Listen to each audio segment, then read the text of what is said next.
What if I told you that there was someone pretending to be you? In psychology, the ego is the part of the mind that moves between your primal desires, your moral compass, and the reality around you. Essentially, your ego is really the story you tell yourself about who you are, the identity, the image, the I you think you are. It's the mask you wear to navigate the world, and most of the time, it's running the show without you even noticing.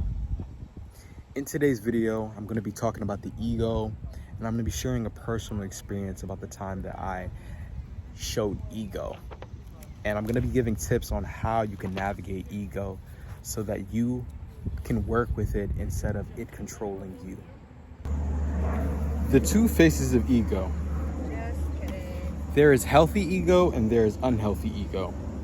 Healthy ego gives you confidence, boundaries, and the ability to navigate life, while unhealthy ego over-identifies with titles, looks, achievements, and opinions, making you defensive, fearful, or competitive.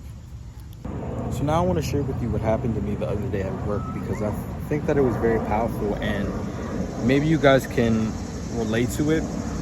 But what happened was I was having a conversation with one of my friends at work, and she is a Christian girl. She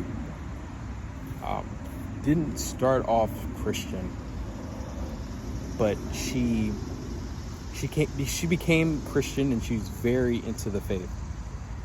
So it doesn't really matter what we were talking about, but while we were having the conversation, I was telling her about how I'm no longer Christian. I was in the faith, but now I am transitioning to more of a spiritual way of thinking.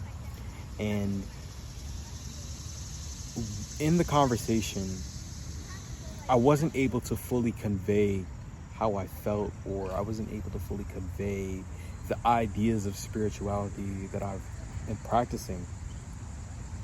And it made me feel really uneasy. It made me feel a little bit gross, and I was really trying to pinpoint why I was feeling the way I was feeling, because it was a good conversation. I think that she shared a lot of information with me and a lot of wisdom that I could apply into my life, even though I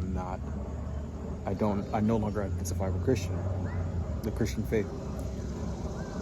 But yeah, I walked away from the situation feeling very uneasy, unsettled. And what was the whole point of the conversation in the first place? And was I trying to receive? Was I in the receiving mode, or was I more in the trying to give mode, trying to look smart, trying to give rather than take? And that's exactly what it was. Okay, I had to take a break and come back because there was too many bugs around me. I couldn't focus.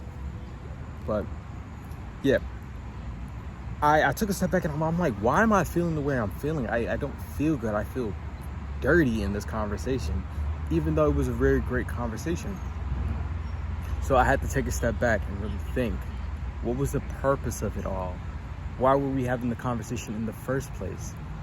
And when two people are having a conversation, the goal is to flow, to share ideas, and to enjoy the dance of the back and forth.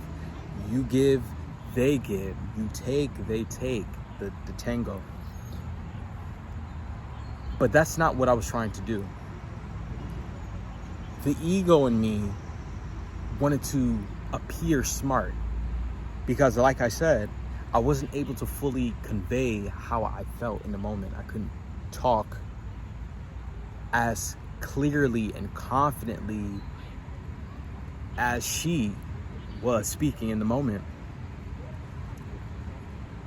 And I would consider myself a pretty intelligent person, a pretty smart guy, but when it comes to debating or when it comes to sharing ideas like that, I guess I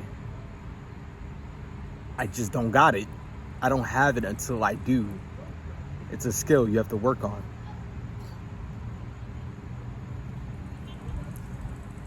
Another thing people say is that when you don't know what to say, maybe you don't have anything to say. Maybe you're just trying to fill the space up with words. But this experience really taught me to be more aware, be more present, show up more presently when you're having conversations, and be authentic. If you don't know something, it's okay. Me, I've been on this spiritual path of self-discovery and learning that I don't know everything. It's okay not to know everything, and it's okay to admit that you don't know everything. When you are afraid to admit that you don't understand something, that's when it starts to eat at you. It starts to bottle up. You got that energy in you because you know it's not true. You know you don't know. So I urge you to take a step back when you're having conversations and try to listen more than you speak. Try to receive more than you're giving. It's okay to talk and to share ideas that you have. Make sure you're showing up authentically when you do so.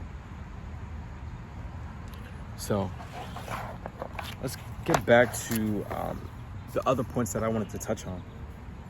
The paradox of ego. So the ego isn't going anywhere. You need a sense of self to function. So the goal isn't destruction, it's integration. Let the ego serve purpose instead of controlling it. It's like when you're swimming in the ocean. When you're flailing your arms and just breathing so rapidly you can't catch your breath. You start to sink. You start to drown. Yeah, but when you stop, when you breathe calmly, you even hold your breath, you're able to float, and you just let the water carry you. So it's just like that. Learning to work with it instead of trying to get rid of it, trying to destroy it. So let's get into the tips of how you can let the ego work for you instead of against it. First and foremost, it takes self-awareness. Catch yourself in your ego-driven reactions. So like the example I gave you with the conversation, I kind of caught on that I wasn't feeling good in a conversation and that I was being ego-driven. But I didn't stop. I doubled down and I slowed down, but still try to get my point across. So try to be more aware, self-aware when you are, try to be more self-aware. Next, humility. Admit when you don't know something. It's okay not to know. We're on a journey of learning, and we will never know everything. We will never know everything, and then that's the beauty of life, because if we knew everything, what's the point? What's the point of doing this dance of life if we knew everything?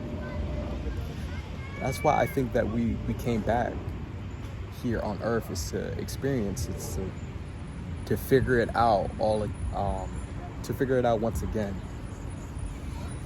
This human existence is about remembering who we were. Next, service. Shift from what do I get to what can I give. Mindfulness. Remember, you're not your thoughts, emotions, or labels. You are not your thoughts, you are not your emotions, you are not your labels, you are not your job. You just are. You are a being. You are the now. So I kind of put together an acronym to help you stay on track when it comes to the ego, and it's TAME. So truth, awareness, mindfulness, and empathy. When you put these together, you get the acronym TEAM. So truth. Be honest with yourself about your motives. A, awareness. Notice when the ego is steering your thoughts and actions. M, mindfulness. Stay grounded in the present moment. E, empathy. See life from beyond your own perspective. Team.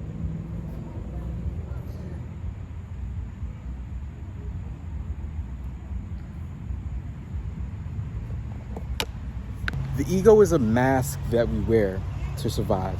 But if you forget it's a mask, you start believing you are it. The goal isn't to kill the ego, but to remember the I beneath. Thank you so much for watching. Peace.